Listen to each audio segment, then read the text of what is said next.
नमस्कार प्रिय मित्रों, आइए सुनते हैं कहानी पर्दा, जिसे लिखा है प्रसिद्ध कथाकार यशपाल जी ने।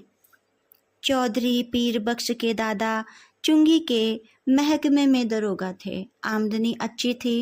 एक छोटा पर पक्का मकान भी उन्होंने बनवा लिया था। लड़कों को पूरी तालीम दी थी। दोनों लड़के एंट्रेंस पास कर रेलवाई में और डाकखाने में बाबू हो गए थे।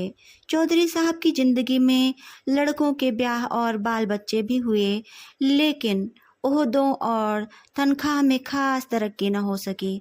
30-40 रुपए माहवार के दर्जे पर ही रहे। चौधरी साहब अपने ज़माने की याद कर कहते, वो भी क्या वक्त थे। लोग मिडिल पास कर डिप्टी कलेक्टरी करते थे, और आजकल की तालीम है कि एंट्रेंस तक अंग्रेजी पढ़कर लड़के 30-40 से आगे नहीं बढ़ पाते। बेटों को ऊंचे ओहदे पर देखने का अरमान लिए ही उन्होंने आंखें मूंद ली थीं। इंशाअल्लाह चौधरी साहब के कुनबे में बरकत हुई। चौधरी फजल कुर्बान रेलवाई में काम करते थे। अल्लाह ने उन्हें 4 बेटे और 3 बेटियां दी थी। चौधरी इलाही बख्श डाकखाने में थे। उन्हें भी अल्लाह ने 4 बेटे और 2 लड़कियां बख्शी थी। चौधरी खानदान अपने मकान को हवेली पुकारता था। नाम बड़ा देने पर भी जगह तंग ही रही।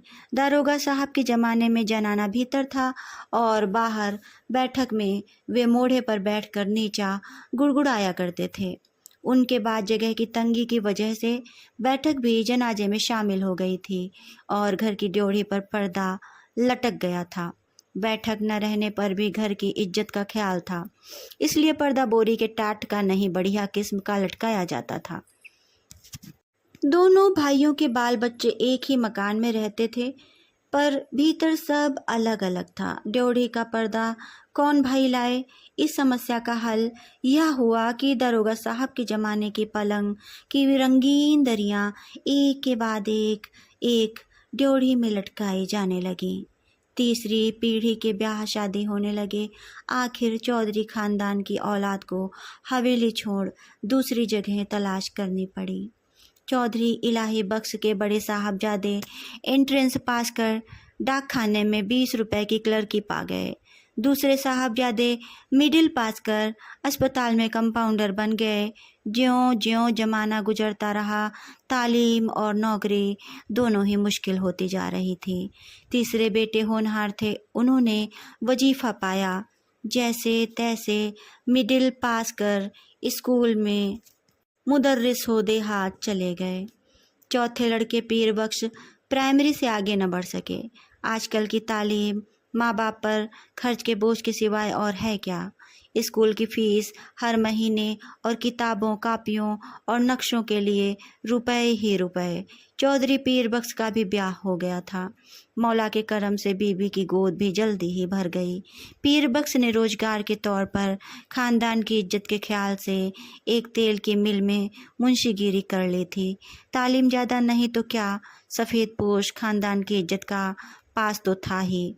मजदूरी और दस्तकारी उनके करने की चीज़ें न थीं। वह चौकी पर बैठते कलम दावात का काम था। 12 रुपया महीना अधिक नहीं होता। चौधरी पीर बख्श को मकान सितवा की कच्ची बस्ती में लेना पड़ा।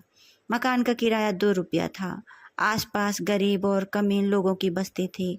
कच्ची गली के बीचों बीच गली के मुहाने पर लगे कमेटी के नल से निरंतर टपकते पानी की काली धार बहती रहती थी। नाली के किनारे घास उगाई थी। नाली पर मच्छरों और मक्खियों के बादल उमड़ते रहते थे। सामने रमजानी धोबी की भट्टी थी, जिसमें से धुआं और सज्जी मिले उबले कपड़ों की गंध उड़ती रहती थी। दाईं ओर न्यागरा बनाने वाले बीकानेरी मोचियों के घर थे। बाईं ओर वर्कशॉप में काम करने वाले कुली रहते थे। उस पूरी बस्ती में चौधरी पीर बख्श ही पढ़े लिखे और सफ़ेद पोश थे। सिर्फ उनके ही घर ड्योढ़ी पर पर्दा था। सब लोग उन्हें चौधरी जी, मुंशी जी कहकर सलाम करते थे। उनके घर की औरतों को कभी किसी ने गली में नहीं देखा था। इंशाअल्लाह घर में औलाद थी तो वह भी लड़कियां, बच्चियां 4-5 बरस की उम्र तक किसी काम काज से बाहर निकलती और फिर घर की आबरू के ख्याल से उनका बाहर निकलना मुनासिब न था। पीर बख्श खुद ही मुस्कुराते हुए सुबह शाम कमेटी के नल से घड़े भर लाते थे। चौधरी की तनख्वाह 15 बरस से 12 से 18 हो गई थी। खुदा की बरकत होती है तो रुपए पैसे की शक्ल में नहीं, आस औलाद की शक्ल में होती है। 15 बरस में 5 बच्चे हुए थे, पहले 3 लड़कियां और बाद में 2 लड़के। दूसरी लड़की होने को थी तो पीर बख्श की वालदा मदद के लिए आई थी। वालिद साहब का इंतकाल हो चुका था। दूसरा कोई भाई वालदा को लेवा ले जाने के लिए नहीं आया। वे छोटे लड़के के यहाँ ही रहने लगी थी। जहाँ बाल बच्चे और घर बार होता है, 100 किस्म की झंझट होती ही है। कभी बच्चे को तकलीफ़ है तो कभी जच्चा को। ऐसे वक्त में कर्ज की ज़रूरत कैसे ना हो। घर बार है तो कर्ज भी होगा ही। मिल की नौकरी का फ़ायदा पक्का होता है। हर महीने की 7 तारीख को गिनकर तनख्वाह मिल जाती है। पेशगी से मालिक को चिढ़ थी। कभी बहुत ज़रूरत पर ही मेहरबानी करते थे। ज़रूरत पड़ने पर चौधरी घर की कोई छोटी मोटी चीज़ गिरवी रख कर उधार ले आते थे। गिरवी रखने से रुपए के 12 आने ही मिलते थे। ब्याज मिलाकर 16 आने हो जाते और फिर चीज़ के घर आने की संभावना न रहती थी। मोहल्ले में चौधरी पीर बख्श की इज्जत थी। उस इज्जत का आधार था घर के दरवाजे पर लटका पर्दा। भीतर जो हो पर्दा सलामत रहता था। कभी बच्चों की खींच खांच या बेदर्द हवा के झोंकों से उसमें छेद हो जाते तो पर्दे की आड़ में जनाजे हाथ सुई धागा लेकर उसकी मरम्मत कर देते थे। दिनों का खेल मकान की ड्योढ़ी के किवाड़ गलते गलते बिल्कुल गल गए थे। कई बार कसे जाने से पेंच टूट गए और सुराख ढीले पड़ गए। मकान मालिक सुरजू पांडे को उसकी फिक्र न थी। चौधरी कभी जाकर कहते सुनते तो उत्तर मिलता, कौन बड़ी रकम थमा देते हो, 2 रुपल्ली किराया और वह भी 6 महीने का बकाया। जानते हो लकड़ी का क्या भाव है? ना हो मकान छोड़ दो। आखिर किवाड़ गिर गए। रात में चौधरी उन्हें जैसे तैसे चौखटे से टिका देते। रात भर दहशत रहती अगर कोई चोर आ जाए। मोहल्ले में सफ़ेद पोशी और इज्जत होने पर भी चोर के लिए घर में कुछ न था। शायद एक भी साबुत कपड़ा या बर्तन ले जाने के लिए चोर को न मिलता, पर चोर तो चोर है। छीनने के लिए कुछ न हो तो भी चोर का डर तो होता ही है। वह चोर जो ठहरा। चोर से ज़्यादा फिक्र थी आबरू की। किवाड़ न रहने पर पर्दा ही आबरू का रखवाला था। वह पर्दा भी तार तार होते होते एक रात आंधी में किसी भी हालत में लटकाए जाने के लायक न रह गया। दूसरे दिन सुबह घर की एकमात्र पुश्तैनी चीज दरी दरवाजे पर लटका दी गई। मोहल्ले वालों ने देखा और चौधरी साहब को सलाह दी, अरे चौधरी, इस जमाने में दरी को यूँ काहे खराब करोगे, बाजार से लाकर टाट का टुकड़ा न लटका दो। चौधरी पीर बख्श टाट की कीमत मिल से आते जाते कई दफ़े पूछ चुके थे। 2 गज टाट 8 आने से कम में न मिल सकता था। हंसकर बोले, होने दो, क्या है, हमारे यहाँ पक्की हवेली में भी ड्योढ़ी पर दरी का ही पर्दा रहता था। कपड़े की महंगी के ज़माने में घर की 5 औरतों के शरीर से कपड़े जीर्ण होकर यूँ गिरते जा रहे थे जैसे पेड़ अपनी छाल छोड़ देते हैं। पर चौधरी साहब की आमदनी से दिन में एक बार किसी तरह पेट भर सकने के लिए आटे के अलावा कपड़े की गुंजाइश कहाँ थी। उन्हें खुद नौकरी पर जाना होता था। कुर्ते पायजामे में जब पैबंद संभालने की ताब न रही तो मार्किन का एक कुर्ता पायजामा जरूरी हो गया था, पर लाचार थे। गिरवी रखने के लिए घर में जब कुछ न हो, गरीब का एकमात्र सहायक है पंजाबी खान। रहने की जगह भर देख कर ही वह रुपया उधार दे सकता है। 10 महीने पहले गोद के लड़के बरकत के जन्म के समय पीर बख्श को रुपए की ज़रूरत आ पड़ी थी। कहीं और कोई प्रबंध न हो सकने के कारण उन्होंने पंजाबी खान बबर अली खां से 4 रुपए उधार ले लिए थे। बबर अली खां का रोजगार सितवा के कच्चे घरों के मोहल्ले में अच्छा खासा चलता था। बीकानेरी मोची, वर्कशॉप के मजदूर और कभी कभी रमजानी धोबी सभी बबर मियाँ से कर्ज लेते रहते थे। कई दफ़े चौधरी पीर बख्श ने बबर अली को कर्ज और सूद की किश्त न मिलने पर अपने 2 हाथ के डंडे से ऋणी का दरवाज़ा पीटते देखा था। उन्हें साहूकार और ऋणी के बीच बचाव भी करना पड़ा था। खान को वे शैतान समझते थे, लेकिन लाचार हो जाने पर उसकी ही शरण लेनी पड़ी। 4 आना रुपया महीना पर 4 रुपया कर्ज लिया गया था। शरीफ खानदानी मुसलमान भाई का ख्याल कर बबर अली ने 1 रुपया माहवार की किश्त मान ली थी। 8 महीने में कर्ज अदा होना तय हुआ था। खान की किश्त न दे सकने की हालत में अपने घर के दरवाजे पर फजीहत हो जाने की आशंका से चौधरी के रोए खड़े हो जाते। 7 महीने फाका करके भी किसी तरह वे किश्त देते चले गए, लेकिन जब सावन में बरसात और बाजरा भी रुपए का 3 सेर मिलने लगा, ऋण की किश्त देना संभव न रहा था। खान 7 तारीख की शाम को ही आया। चौधरी पीर बख्श ने खान की दाढ़ी छूकर और अल्लाह की कसम खाकर 1 महीने की मुआफ़ी चाही और अगले महीने 1 का सवा देने का वायदा कर लिया। खान ने मान लिया। भादों की हालत और भी परेशानी की हो गई। बच्चों की माँ की तबीयत रोज रोज गिरती ही जा रही थी। खाया पिया उसके पेट में न ठहरता था।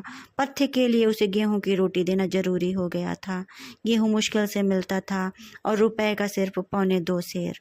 बीमार का जी ठहरा कभी प्याज के टुकड़े या धनिया की खुशबू के लिए ही मचल जाता, कभी पैसे की सौंफ, अजवाइन, काला नमक की ही ज़रूरत हो तो पैसे की कोई चीज़ मिलती ही नहीं थी। बाजार में तांबे का नाम ही नहीं रह गया था, नाहक करनी जाती थी। चौधरी को 4 रुपए महंगाई भत्ते के भी मिले पर पेशगी लेते लेते तनख्वाह के दिन केवल 4 रुपए हिसाब में शेष निकले। बच्चे पिछले हफ्ते से लगभग फाके से थे। चौधरी कभी गली से 2 पैसे की चौराई खरीद लाते, कभी बाजरा उबाल सब लोग कटोरा कटोरा भर के पी लेते थे। बड़ी कठिनता से मिले 4 रुपयों में से सवा रुपया खान के हाथ में धर देने की हिम्मत चौधरी को न हुई। मिल से घर लौटते समय चौधरी मंडी की ओर टहल गए। 2 घंटे बाद जब समझा कि खान टल गया होगा, अनाज की गठरी ले वे घर पहुँचे। खान के भय से दिल डूब रहा था, लेकिन दूसरी ओर 4 भूखे बच्चों, उनकी माँ के दूध न उतर सकने के कारण सूखकर कांटा हो रहे गोद के बच्चे और चलने फिरने से लाचार अपनी ज़ईफ़ माँ की भूख से बिलबिलाती सूरतें चौधरी की आंखों के सामने नाच जाती। धड़कते हुए दिल से वे कहते जा रहे थे, मौला सब देखता है, खैर करेगा। 7 तारीख की शाम को असफल हो खान 8 की सुबह खूब तड़के चौधरी के मिल चले जाने से पहले ही अपना डंडा हाथ में लिए दरवाजे पर मौजूद था। रात भर सोच सोच कर चौधरी ने खान के लिए बयान तैयार किया था। मिल के मालिक लाला जी 4 रोज के लिए बाहर गए हैं। उनके दस्तखत के बिना किसी को भी तनख्वाह नहीं मिल सकी। तनख्वाह मिलते ही वह सवा रुपया हाजिर करेगा। माकूल वजह बता देने पर भी खान बहुत देर गुर्राता रहा। वतन छोड़ के परदेश में पड़ा है, ऐसे रुपया छोड़ देने का वास्ते? हमारा भी बाल बच्चा है। 4 रोज रुपया नहीं देगा तो हम तुम्हारा कर देगा। 5वें दिन रुपया कहाँ से आ जाता? तनख्वाह मिले हफ्ता भर नहीं हुआ था। मालिक ने पेशगी देने से साफ इनकार कर दिया। 6ठे दिन किस्मत से इतवार था। मिल में छुट्टी रहने पर भी चौधरी खान के डर से सुबह ही बाहर निकल गए थे। जान पहचान के कई आदमियों के यहाँ गए। इधर उधर की बातचीत कर वे कहते, अरे भाई हो तो 20 आने पैसे दो, 1 रोज के लिए देना, ऐसे ही ज़रूरत आ पड़ी है। मियाँ पैसे कहाँ इस ज़माने में? उत्तर मिलता, पैसे का मोल कौड़ी नहीं रह गया। हाथ में आने से पहले उधार चुकाने में सब उठ गया है। दोपहर हो गई, खान आया भी होगा तो इस वक्त तक बैठा नहीं रहेगा। चौधरी ने सोचा और घर की तरफ चल दिए। घर पहुंचने पर सुना कि खान आया था और घंटे भर तक ड्योढ़ी पर लटके दरी के पर्दे को डंडे से ठेल ठेल कर गाली देता रहा था। पर्दे की आड़ से बड़ी बी के बार बार खुदा की कसम खा यकीन दिलाने पर कि चौधरी बाहर गए हैं, रुपया लेने गए हैं। खान गाली देकर कहता, नहीं बज्जात, चोर भीतर में छिपा है, हम 4 घंटे में फिर आता है, रुपया लेकर जाएगा। रुपया नहीं देगा तो उसका खाल उतार कर बाजार में बेच देगा। हमारा रुपया क्या हराम का है? 4 घंटे से पहले ही खान की पुकार सुनाई दी, चौधरी! पीर बख्श के शरीर में बिजली सी तड़प गई। वह बिल्कुल निस्सत्व हो गए, हाथ पैर सुन्न और गला खुश्क हो गया। गाली दे पर्दे को ठेलकर खान के दोबारा पुकारने पर चौधरी का शरीर निर्जीव प्राय होकर भी निश्चेष्ट न रह सका। वे उठकर बाहर आ गए। खान आग बबूला हो गया। पैसा नहीं देने का वास्ते चिपता है? एक से एक चढ़ती हुई 3 गालियां एक साथ खान के मुंह से पीर बख्श के पुरखों और पीरों के नाम निकल गईं। उस भयंकर आपात से पीर बख्श का खानदानी रक्त फड़क उठने की बजाय और भी निर्जीव हो गया।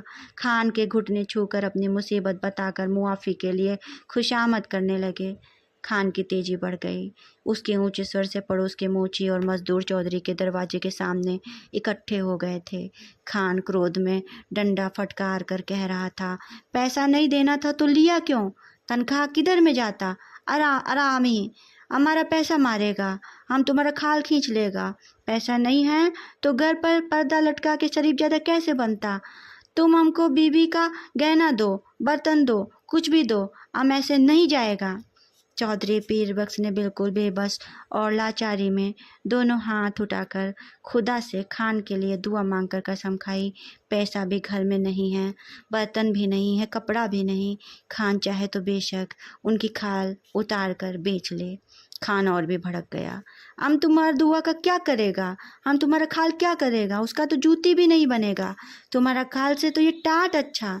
खान ने जोड़े पर लटका दरी का पर्दा झटक लिया। जोरी से पर्दा हटने के साथ ही जैसे चौधरी के जीवन की डोर टूट गई।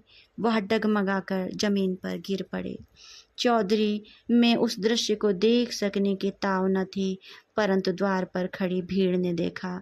घर की औरतें और लड़कियां पर्दे की दूसरी ओर घटती घटना के आतंक से आंगन के बीचों बीच भैंस इकट्ठी खड़ी हो कांप रही थी। सहसा पर्दा हट जाने से औरतें ऐसे सिकुड़ गईं जैसे उनके शरीर का वस्त्र खींच लिया गया हो। वह पर्दा ही तो घर के भीतर की औरतों के शरीर का वस्त्र था। उनके शरीर पर बचे चीथड़े उनके 1/3 अंग ढकने में भी असमर्थ थे। जाहिल भीड़ ने घृणा और शर्म से आंखें फेर ली। उस नग्नता की झलक से खान की कठोरता भी पिघल गई।